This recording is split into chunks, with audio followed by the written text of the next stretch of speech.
All right, let's get going. Don't want to waste everybody's too much time here, so let's begin. Thanks for joining. I have a couple things to discuss today. Just to quickly review before I go into them. The first one is we've kind of launched a parts revenue report, and this is kind of a data set report where there's a ton of fields and filters you can use, and it's a great report, especially in regards to looking at the SKU numbers of certain products and really able to pull a report that is tailored to what you want to see. So there's a lot of options with this report that I will showcase and go over. So that's really exciting. And then the second portion, I'll just discuss some mobile device settings. Just kind of go over a couple things maybe people aren't fully aware of.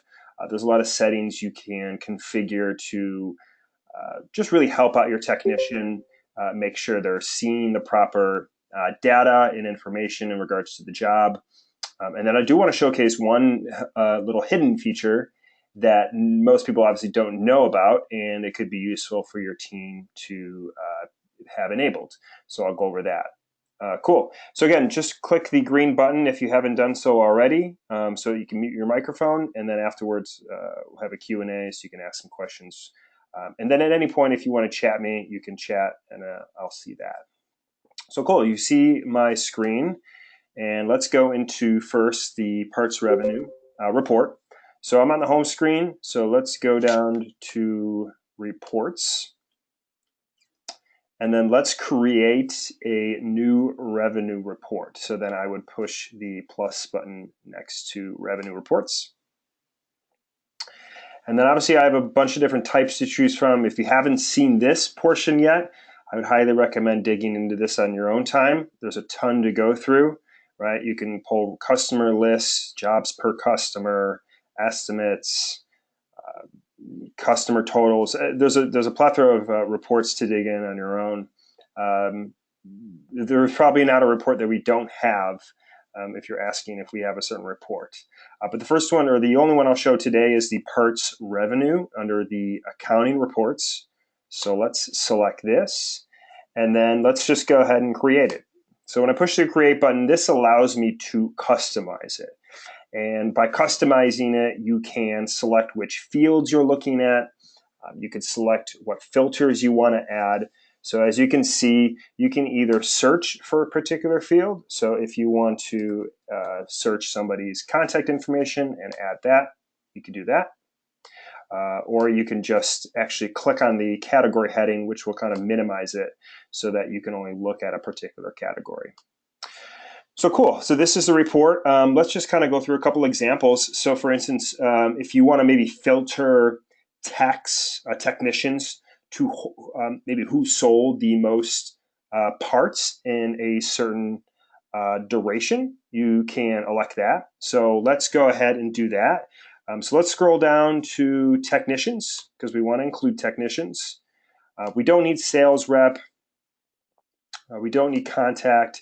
And it's kind of helpful to make sure you don't click on ones, to click off ones you don't need, because it's kind of just superfluous fields that are kind of just going to get in the way. So if we want to look at technicians, and then the majority, the one to point out, the fields to really emphasize here is if down here by parts.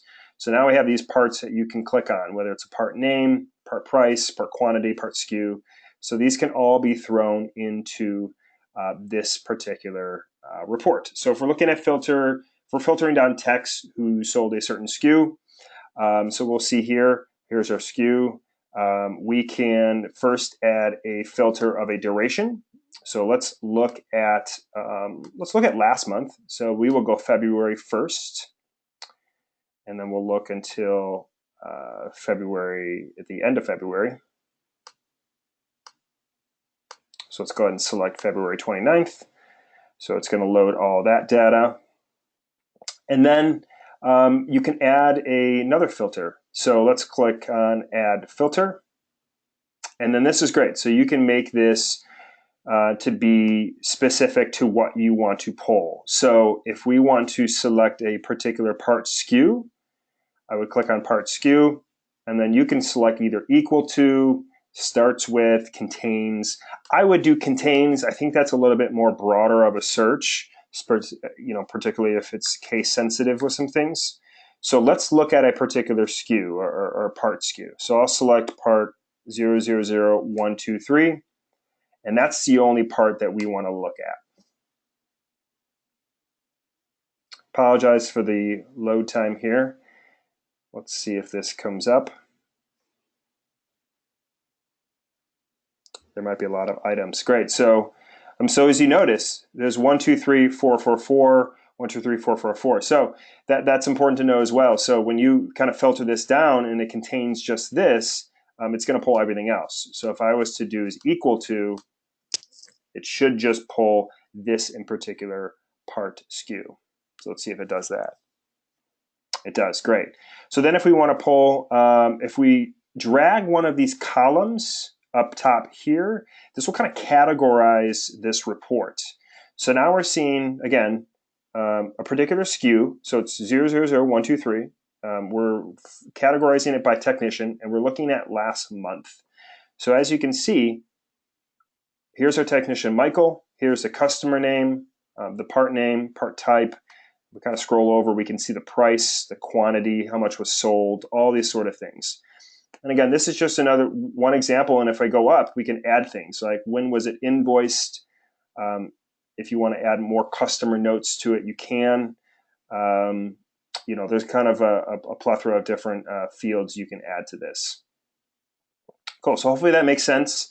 And again, if you even want to throw in another, if you want to use a different category to look at, you can just look at a particular customer. You can boil it down by customer name. So let's see if it pulls this.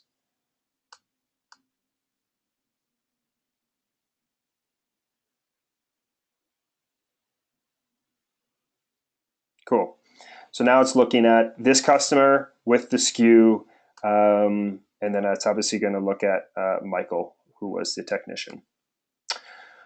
Cool. Another one to look at, we've gotten some interest of, is maybe you want to pull a customer list of, let's remove these filters to just go into this another report. But let's show a customer list of people who bought a particular part in a certain month. So let's look at people who bought something in January. So we'll go January 1st to January 31st. And then we'll have the customer name. Again, you can boil it down to the part SKU. And then you can put in more information like when was this, again, invoiced. If you want to pull this, you can add their contact email and contact phone number.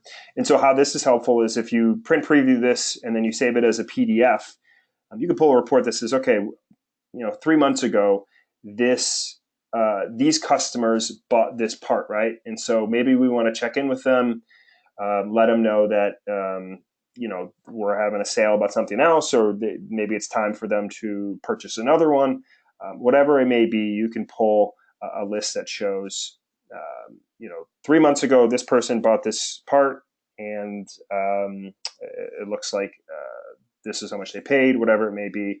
And then you'll have their email address handy, so you can easily just throw that email file into like a campaign monitor or something, and you can send that off as like a marketing campaign. Cool. Another one just to point out is you can really just show a part and show how much of it, what parts were sold, let's say last month, and which ones had the largest cost. So we'll throw in cost or the total, and we'll see which item we sold last month, which one had the greatest total to it. So that's helpful to see what products are doing well, what products are flying off the shelves. So it's helpful to see maybe what you need to purchase again, or what's just been a hot item to purchase. So cool. Because of this kind of lag of the report here, I will go ahead and just kind of let you guys play with it. Again, this is under reports, create a new revenue report called parts revenue. And then you have the ability really at your own disposal just to really tinker with this.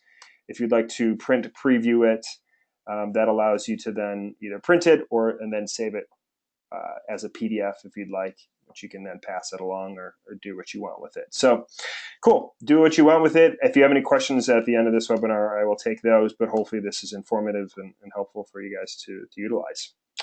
Great, let's go into the second portion, which is mobile device settings. So let's go into our personnel tab and let's pick on a tech of ours, Michael, and let's pull his device. So let's go down to devices and we will click on his iPad. And as you can see, you've probably seen the screen before. You've worked with this screen. So at the top, you can obviously name it, put the identifier in, PIN number, and then all these settings you have the ability to configure at any point. So maybe you have questions about it. Maybe you're not sure of it. I do want to point out a couple things that are a little bit confusing at points. Just make sure when it says hide customer contact information, you turn that off. So it's kind of like the backwards way of saying it. So if you want them to see it, make sure it's off. And then down here, I do want to point out these settings.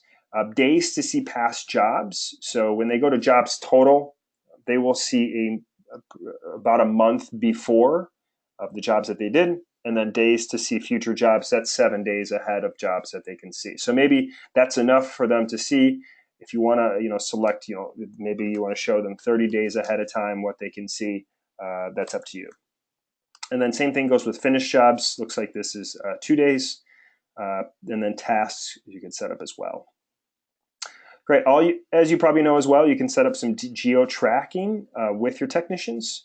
The interval portion lets you configure how often it's updated. So whether it's a minute, every 5 minutes, every 15 minutes. And then you can set the hours which you are tracking this technician. So if they obviously work pretty standard hours of 9 to 5, you can punch that in. Obviously, if you're tracking it all day, you're able to see that they're at home or whatever it may be. So that's up to you to configure those settings. And then, of course, if they only work during the week, maybe you want to turn off Saturday and Sunday when you track them.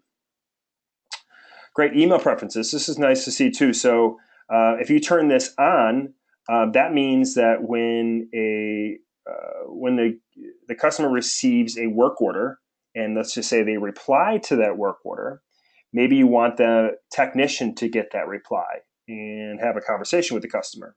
If that's the case, you would go and type in technician email, put their email, put their name so that they can have a conversation, and maybe you want them to have a discussion about what that question is in regards to the work order email.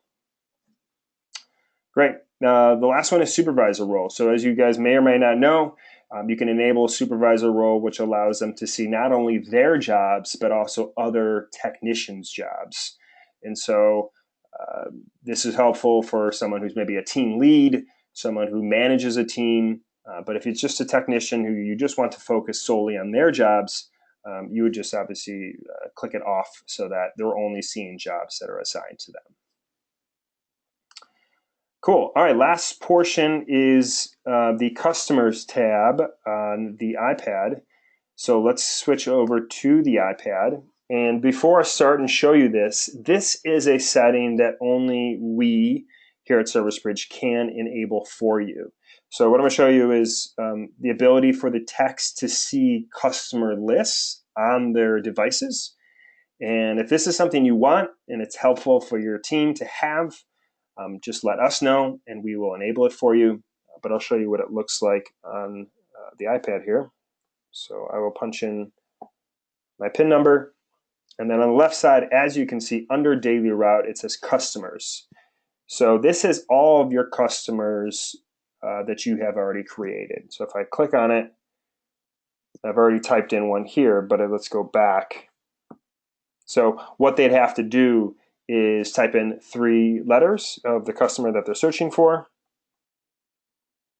And also they can add a new customer as well. So be aware of that. So if they're on the fly, maybe for some reason they meet someone and they want to schedule them a job, whatever the case scenario may be, they can create a customer within this field. So let's go back. So if they want to click on this customer, then they'd select the address of which they're referring to or the location. And then on the right side, as you can see, all the contact information will appear. So who the contact person is, the phone number, the email address. So why this is helpful is, as you know, for a technician is to reach out to someone or get in touch with someone, if they don't obviously have that person's information stored already, you would have to schedule a job for them. And then they can go in, see that job, see the contact information. If you want your technicians to be able to just search any customer, figure out who this contact person is because they need to call them or get in touch with them somehow, they can easily just pull up any customer, see the contact info, get in touch. And then also, too, they can see some other things as well. So they can see jobs that they've done in the past, jobs that are upcoming, any estimates that's been created. History is kind of everything together. And then equipment. So if there's equipment items within that customer, they can obviously reference these equipment items as well. So it's essentially like a kind of an expanded view of of a supervisor role, because now they can see all your customer base and they can enter notes in. They can add more customers. They can add more addresses. And they can also create jobs from here as well. So that's also something to note as well. So really easy to configure that. You'd obviously just let us know. Like I said, they can create jobs directly from here, select the job like they can otherwise. So this is helpful, again, if you want your technicians to contact customers, reach out to them, get in touch with them without having to actually schedule them a job or have them, text them the customer information, email them, whatever it may be. It's just at their disposal on the device. And then one last thing, again, if you would like this to be enabled, we have to do it on our end. So you can write to me, Kevin at ServiceBridge.com. I'll find your account, but then I would have to know exactly which device would need this to be enabled for, because obviously maybe you don't want it to be enabled for all your techs, maybe, or all your devices or techs. Maybe it's just a particular device that you want to see. Cool. So that was kind of all I had to show. I'm sure there were some questions about a couple of things. So if you would like, you can turn on your chat, or you can ask it. I do have a question initially from Lee. Can this setting be technician or salesperson specific? I'm assuming you are referencing this customer search, Lee. Is that my understanding?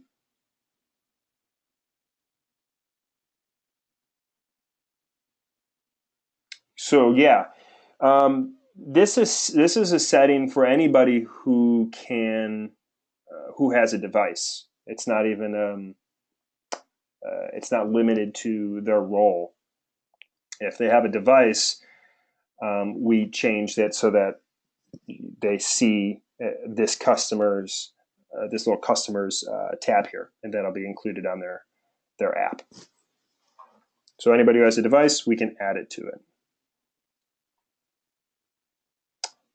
Hopefully that answers your question.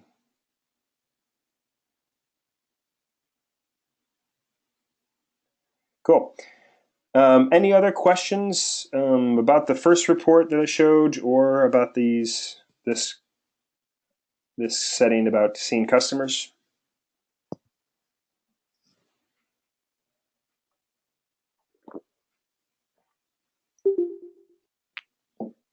Cool. Well, I'm sure you guys are eager to check these out. Again, Kevin at ServiceBridge.com, and you can email me if you want this setting on. And again, let me know who it is. So yeah, good question. Do I need to know the name of device or the ID number? I would need to know. I think just the name of the device. It'd be easiest. Let's start with that. I think that should be sufficient. So Let me know the device name. If it's in your account, I can find your account and then find the device name, and then I can switch it from there. If I need some more information, I'll reach out, but I think that should be good.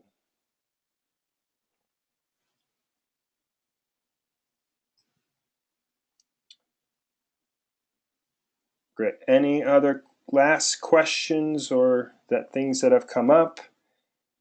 Again, please play around with the reports. The one I showed particular, I really hope you guys can utilize this. We've had a lot of people really, really excited about this. And I think once you dig in and see the full potential of it and all that could be pulled from it, you will thoroughly like it. If you have a use case where you're not sure if it can do it, I'm happy to jump on a call with you individually, and I can walk through this report with you and figure out what you're looking for and see if we can find one that works. And again, with all these reports, you can save them. So once we create it, edit it, make it look really nice, filter it down, whatever it may be, we can save it. So then you can just really pull that report at any point and it'll look the same. Another question was, does this work on the CEO app version as well? I believe you're just asking for like the supervisor role, Lee, which yes. Oh, the desktop version. Oh, the Service CEO. I'm sorry, Service CEO app version as well. Yeah, if you're speaking about the customer list, I believe it works in conjunction as long as you have an app, SB Mobile, it should work.